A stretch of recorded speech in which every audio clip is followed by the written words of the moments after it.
आदर्श की online class में आप सभी विद्यार्थियों का बहुत बहुत स्वागत है।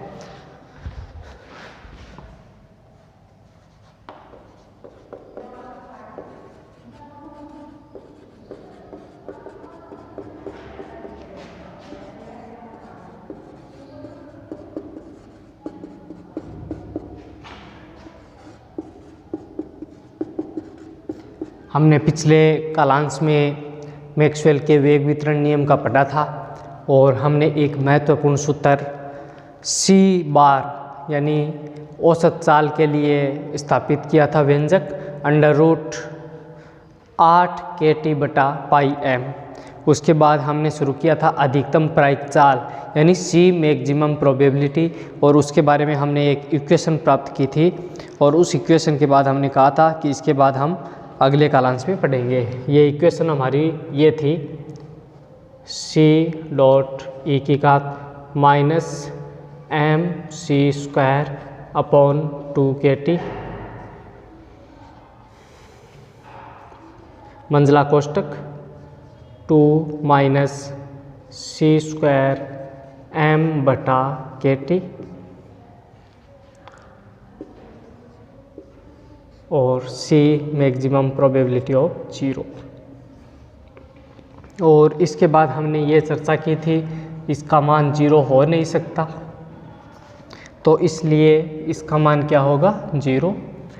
हमने छोटी कक्षाओं में द्विघात समीकरण हल किए थे, उसमें द्विघात समीकरण ऐसे बनाया जाता था या तो ये 0 या ये 0, ये 0 हो नहीं सकता तो इसका मतलब ये 0 होगा, यानी 2 c² maximum probability into m/kT बराबर 0। इसका मान निकालिए पक्षांतरण करके, c² मैक्सिमम प्रोबेबिलिटी बराबर 2kT/m। दोनों ओर वर्गमूल करने पर c मैक्सिमम प्रोबेबिलिटी बराबर √2kT/m। ये है अधिकतम प्रायिक चाल का व्यंजक।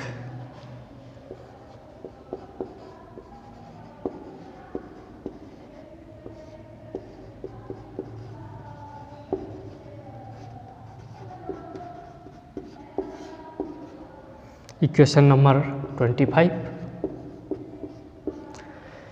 हमने टॉपिक के प्रारंभ में ये चर्चा की थी कि हम मैक्सवेल के वेग वितरण के नियम के द्वारा हम मैक्सवेल के 3 महत्वपूर्ण सूत्रों को स्थापित करेंगे, जिनमें हमने पहला ये स्थापित किया था सी बार औसत चाल का, दूसरा ये स्थापित किया है सी MP यानी सी मैक्सिमम प्रोबेबिलिटी अधिकतम प्रायिक चाल का व्यंजक इक्वेशन नंबर 25, और उसके बाद तीसरा हम स्थापित करेंगे RMS स्पीड यानी वर्ग माध्य मूल वेग चाल। आप भी साथ साथ हेडिंग लगाइए RMS स्पीड।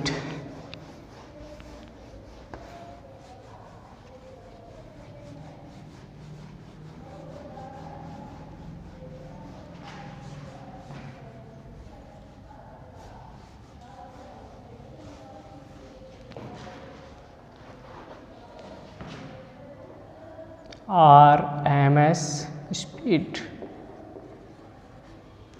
इसे हम देखिए, यदि CRMS हमारे लिए क्या है, RMS स्पीड है। RMS स्पीड हो तो हम जानते हैं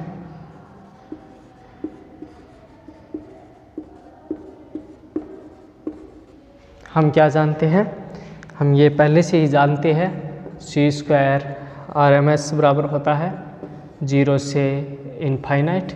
याद कीजिए ये मैं वही इक्वेशन लिख रहा हूँ जो हमने औसत चाल से पहले जो समीकरण प्राप्त किया था, ये वही समीकरण है c² PC into DC। PC का मैं मान रखता हूँ 4πm/2π kT 2^3/2 समाकलन 0 से infinite C4 into e⁻mc²/2kT into DC, equation number 26।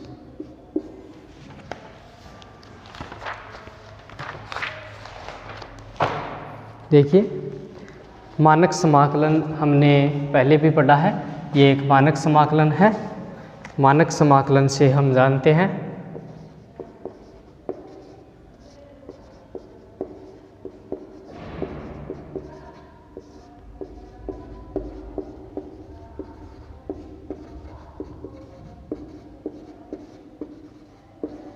भाई मानक समाकलन से इसका मान वही है n-1 वाला 0 से infinite C⁴ into e⁻mc²/2kT into DC। यहाँ n का मान 4 है। देखिए x⁴n वाला मानक समाकलन हमने लिखा था अलग से, बारी बारी अलग से लिखने की ज़रूरत नहीं है, एक बार लिखने के बाद हम उसे डायरेक्ट हल कर सकते हैं। इंटू 2α था बटे 2α था, अल्फ़ा की जगह ये यहाँ पर मान है m/kT, m/2kT into 2-1/2 into m/2kT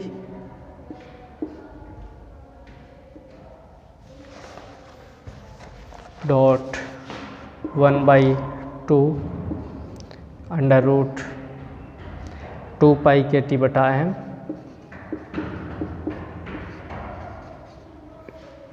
आगे देखिए जो है इसको हम सरल करेंगे, 2 से 2 कैंसिल हो जाएगा, 2 से 2 कैंसिल हो जाएगा, ये बचेगा 3/2 और kT/m का स्क्वायर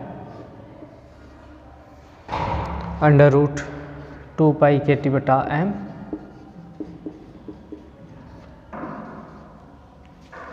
इक्वेशन नंबर 27।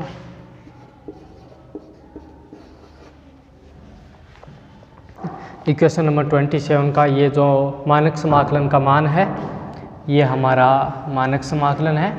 इस मानक समाकलन का ये मान है 27 में, 27 को 26 में रखने पर इक्वेशन 27 को इक्वेशन 26 में रखने पर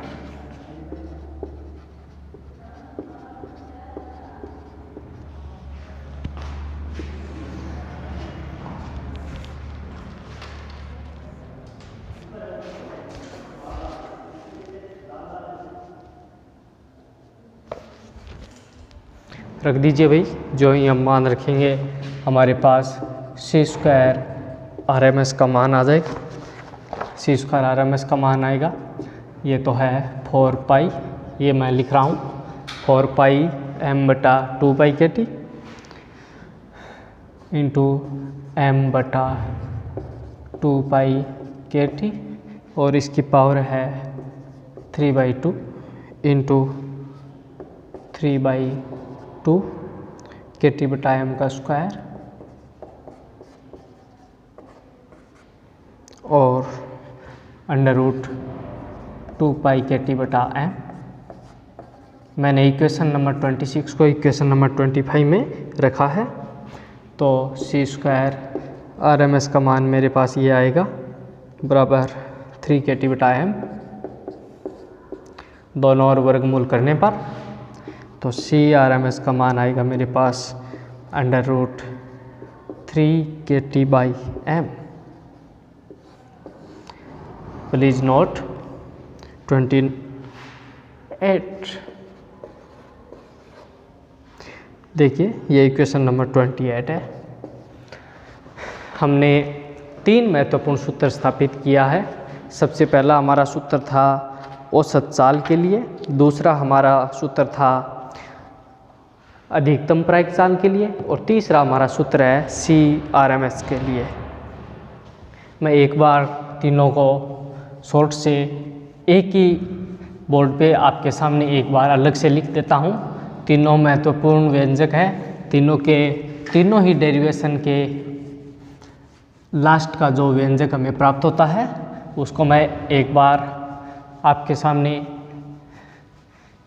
तीनों को एक साथ लिख रहा हूँ। उससे हमें एक अलग ही महत्वपूर्ण रिजल्ट प्राप्त होगा।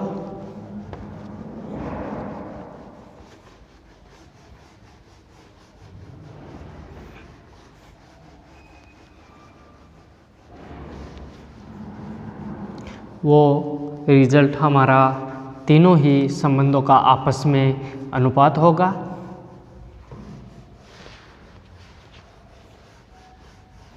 देखिए मैं रिजल्ट लिख रहा हूँ।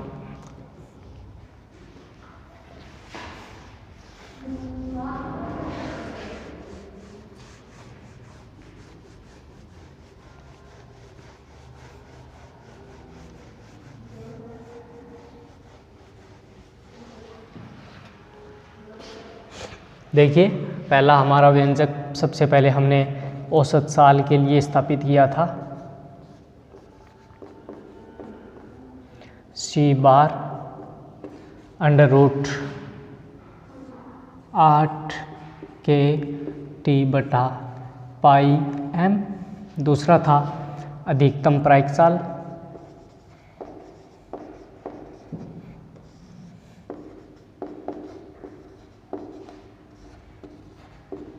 अधिकतम प्रायिक चाल था C maximum probability under root 2 k T by m। तीसरा था RMS चाल यानी वर्ग माध्य मूल वेग। वर्ग माध्य मूल वेग यानी RMS speed. RMS speed C RMS under root 3 k T upon m। तीनों डेरिवेशन को एक साथ देखकर हम एक अनुपात रिप्रेजेंट करेंगे। तीनों ही अनुपात इस प्रकार है। देखिए मैं एक अनुपात लिख रहा हूँ C RMS अनुपात C बार अनुपात C MP।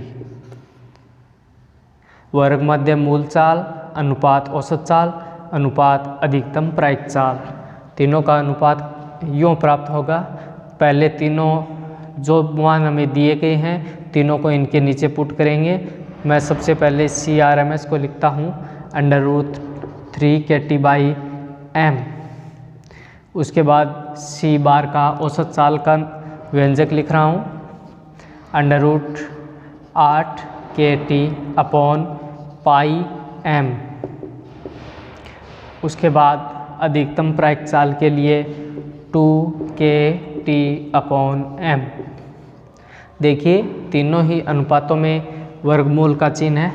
वर्गमूल का चिन्ह तीनों ही अनुपातों में होने के कारण एक दूसरे से निरस्त हो जाता है। उसके बाद देखिए के टी बटा m तीनों ही अनुपातों में है।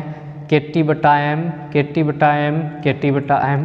यहाँ पर बचेगा 3, यहाँ पर बचेगा 8 अपॉन पाई, यहाँ पर 2। तीनों अनुपात इस प्रकार है हमारे पास अंडर रूट 3 अंडर रूट 8 बटा पाई और अंडर रूट 2। देखिए उसके बाद में देखिए अब अगर इनका तीनों का हम मान निकालेंगे, आप छोटी कक्षाओं में ये पढ़ कर आए हैं। अंडर रूट 3 का मान होता है 1.73 होता है। अंडर रूट 2 का मान होता है 1.41 होता है।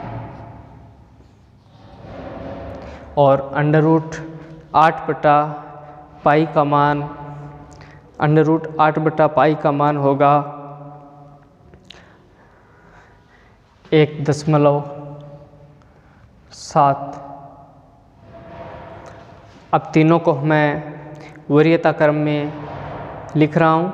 सबसे बड़ा होगा इनमें C RMS और उससे छोटा होगा ये, इसका मान लगभग 1.72 तक होता है, उससे छोटा होगा CMP।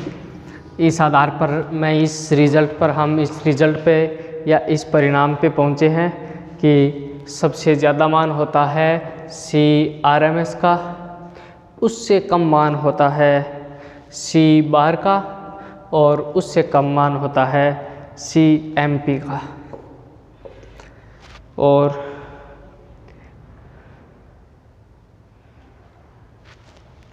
ये महत्वपूर्ण है, तीनों का घटता हुआ क्रम आरोही क्रम। अब देखिए एक बार दोबारा से, यहाँ पर देखिए अंडर रूट से तीनों अंडर रूट मैंने कैंसिल करके यहाँ पर वापस लिखा है। इसके पीछे ये कारण है, अगर मैं अंडर रूट को लिख लेता हूँ तो अंडर रूट 3 का फिक्स वैल्यू 1.73 हम लिख सकते हैं, आपस में तुलना कर पाते हैं। अब इसी महत्वपूर्ण डेरिवेशन के हम प्रश्न उत्तर नोट करेंगे।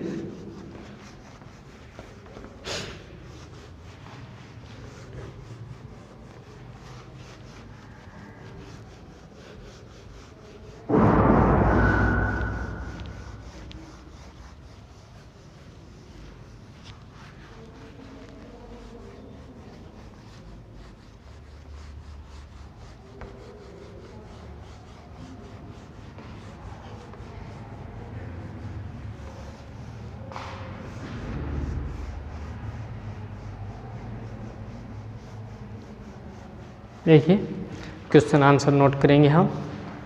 हमने सबसे पहले मैक्सवेल के वेग वितरण नियम के बारे में पढ़ा था। मैक्सवेल का चाल वितरण का नियम, प्रश्न ये बन सकता है, पूर्व की परीक्षाओं में आए हुए हैं। मैक्सवेल का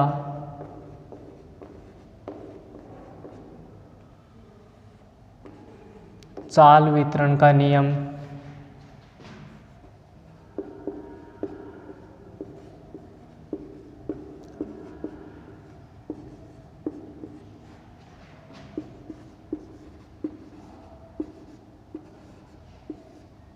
समझाते हुए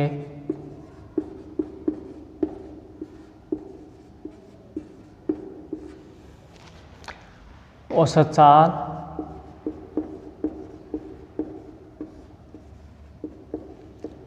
कोमा अधिकतम प्रायिक चाल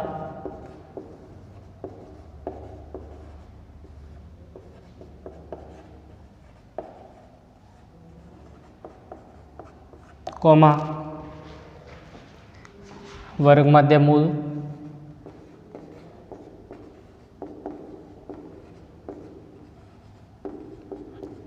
चाल का व्यंजक स्थापित कीजिए।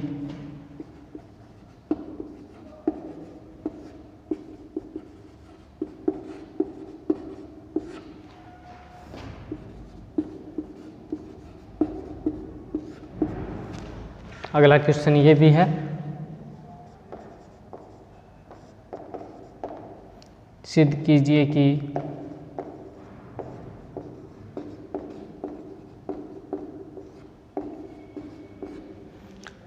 मैक्सवेल के अनुसार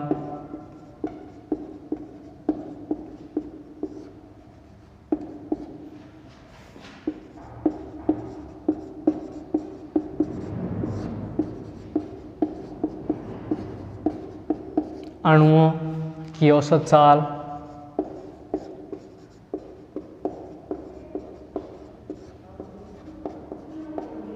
अंडर रूट 8 kT/m होती है।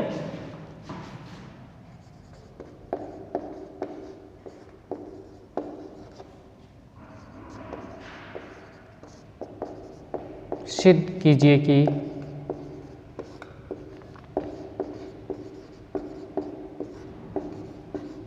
मैक्सवेल के अनुसार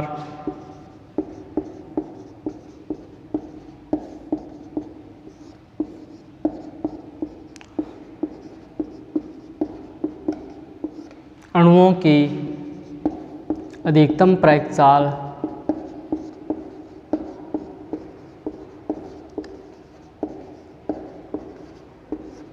√2kT/m होती है।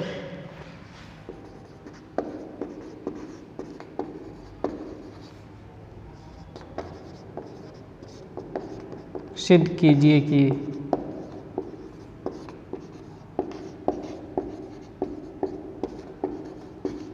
मैक्सवेल के अनुसार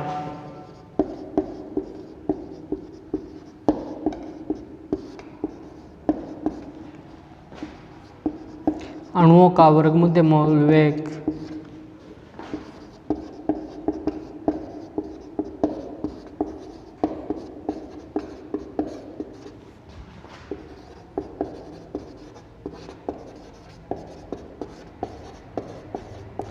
√3kT/m होता है।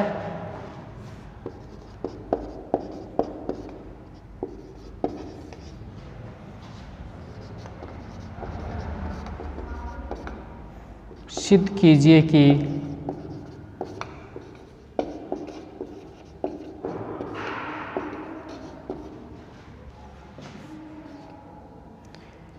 CRMS अनुपात C बार अनुपात CMP, CRMS अनुपात C बार अनुपात CMP √3 √8/π अनुपात √2 होता है, जहाँ संकेतों के सामान्य अर्थ है।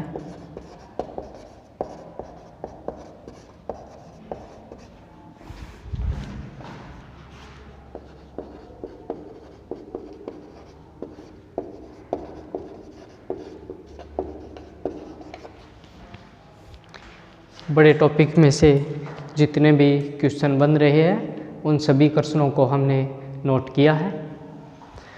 उसके बाद हम अगले टॉपिक की ओर बढ़ते हैं।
अगला है हमारा इसी मैक्सवेल से संबंधित है। हम मैक्सवेल के वेग वितरण का जो नियम है उसे हम प्रायोगिक रूप से सत्यापन करेंगे। आप हेडिंग लगाइए, मैक्सवेल के वेग वितरण नियम का प्रायोगिक सत्यापन।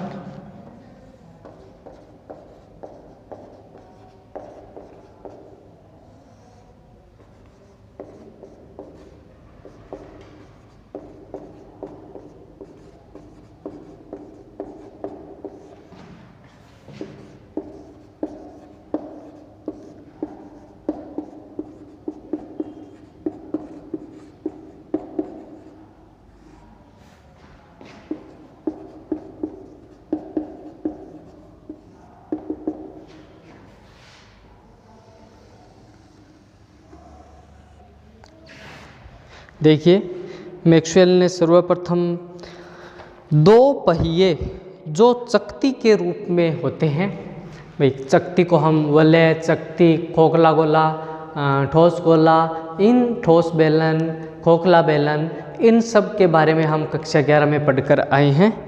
चकती के रूप में होती है, यानी चकती के रूप में दो पहिए हैं जो चकती के रूप में बने होते हैं, उनमें खांचे बनाकर और पुनः दोनों चकती को एक रोड से जोड़कर वेग वितरण नियम का प्रायोगिक सत्यापन किया।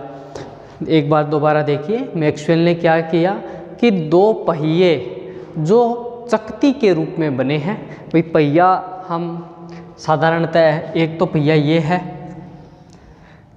जो हम साइकिल का पहिया होता है,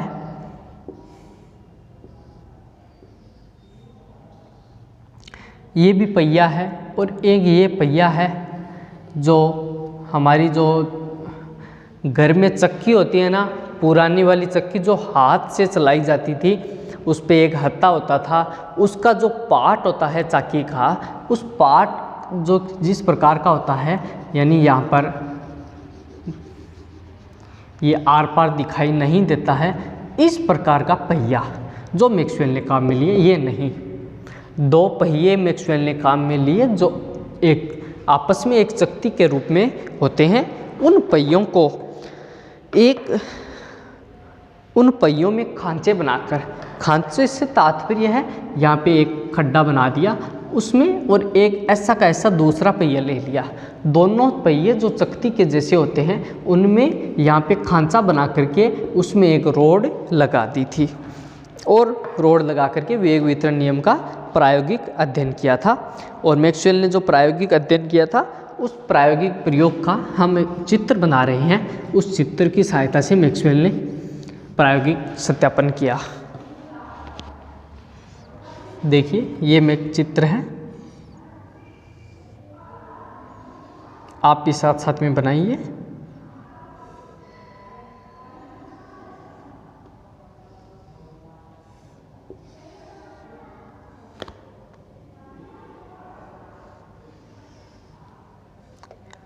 ये मरकरी पारे से बनी हुई है।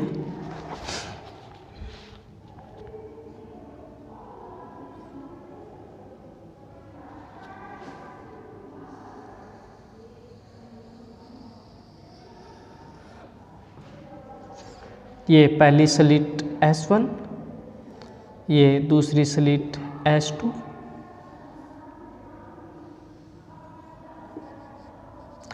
दोनों स्लिटों के बाद में ये पहला पहिया, ये इसमें बना हुआ खांचा है।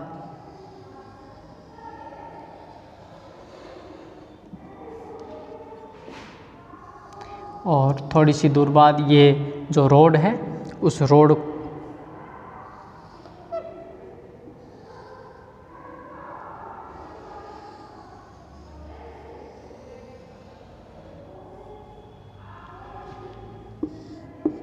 ये इसका कोणीय वेग, क्योंकि चकती घूर्णन करेगी। और ये हमारा डिटेक्टर, जिसे हम हिंदी में संसूचक कहते हैं।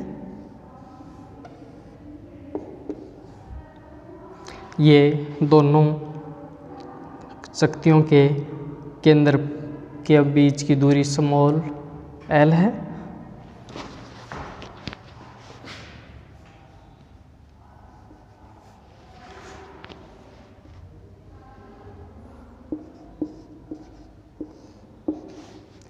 इसका केंद्र है L1, इसका केंद्र है L2,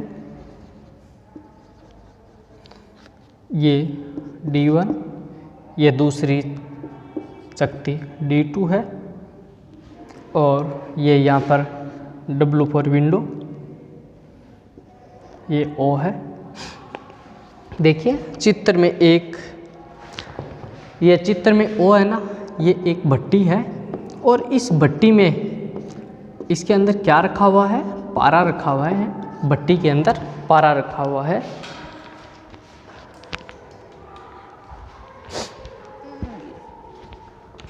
इसके बाद हम मैक्सवेल के वेग वितरण नियम का प्रायोगिक सत्यापन हम इसके बाद इसका थ्योरेटिकल पार्ट बचा हुआ है वेग वितरण नियम के प्रायोगिक सत्यापन का चित्र के बाद में, वो हम अगले वीडियो में अध्ययन करेंगे।